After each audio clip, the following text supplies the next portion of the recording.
The Commonwealth Update, brought to you by Albabate. You are still watching CTV PM Edition with me, Melissa Mboha, and Isaac Luchamuzi on sign language. In the world of sports, day 3 of the 2022 Commonwealth Games in Birmingham has today been action-packed, with several Ugandans coming out to hoist the flag high. Clive Kyazze, who is in the UK, joins us now. Clive, how are you doing? I'm good, Melissa. Good evening. I must say you're looking very beautiful and I love your dress. Thank you. Could you tell us, how has Uganda performed today? Well, I'll start with where I am. Currently, I'm outside the National Exhibition Center, which has an arena, and in that arena, netball is the main sport that happens there. As we speak at the moment, Uganda is taking on Trinidad and Tobago. That game is in the 4th quarter, and Uganda is leading the game 62-28. So you can say that Uganda are on their way to picking up their first win in netball. Yesterday, they did lose their opening game against New Zealand.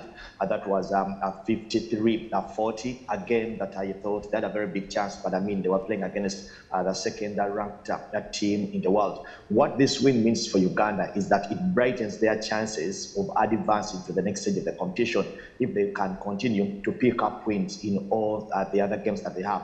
They still have to play England, they still have to play Malawi, they still have to play Northern Ireland, and they would need to pick up decent wins, probably 2 more, but one of those should be against England for them to stand a big chance of advancing to the competition. Now, earlier on at the same venue, we did have a Ugandan boxer advancing to the quarterfinals. Advancing to the quarterfinals takes them a step closer to winning a medal, because if they can win their quarterfinal tie and get into the semifinals, they are guaranteed of a bronze medal that can be upgraded into a silver or a gold if they can win the semifinal tie and advance to the finals. And it was the captain of the Bombers, that is none other than Joshua Kamhewa, who won his bout 4-0 against a fighter from Australia for him advanced to the quarterfinals. Unfortunately, it wasn't the same story for Yusuf Nkobeza, who did lose 4-1 against Lewis Richardson from England, meaning that his journey does end there. But we also did have action in rugby.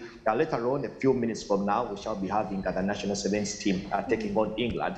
That is a classification match. The winner of that one means that they will be ranked 9th in these competitions. The rugby sevens are a bit of the competition, but earlier in the day, Uganda did beat Tonga 27-7 to book that date with England. Again, we wait to see if they'll be able to shock England. Earlier on in the group stages, Uganda played against Australia, and that game ended 12-all. A game that Uganda had a very big chance of winning if Philip Pokrach had converted that try in the final stages of the game. But also, that is what we have at the moment happening here from Birmingham, the city that is hosting the 22nd edition of the Commonwealth Games. Well, thank you, Clive, for that update. Well, that was our reporter on ground, Clive Kyazze, who is currently reporting from the UK, and he will be giving us constant updates throughout the course of the week. We have come to the end of tonight's edition. Thank you for staying tuned in, and thank you for keeping it CTV. Catch us here, same time, same place. Have a good night.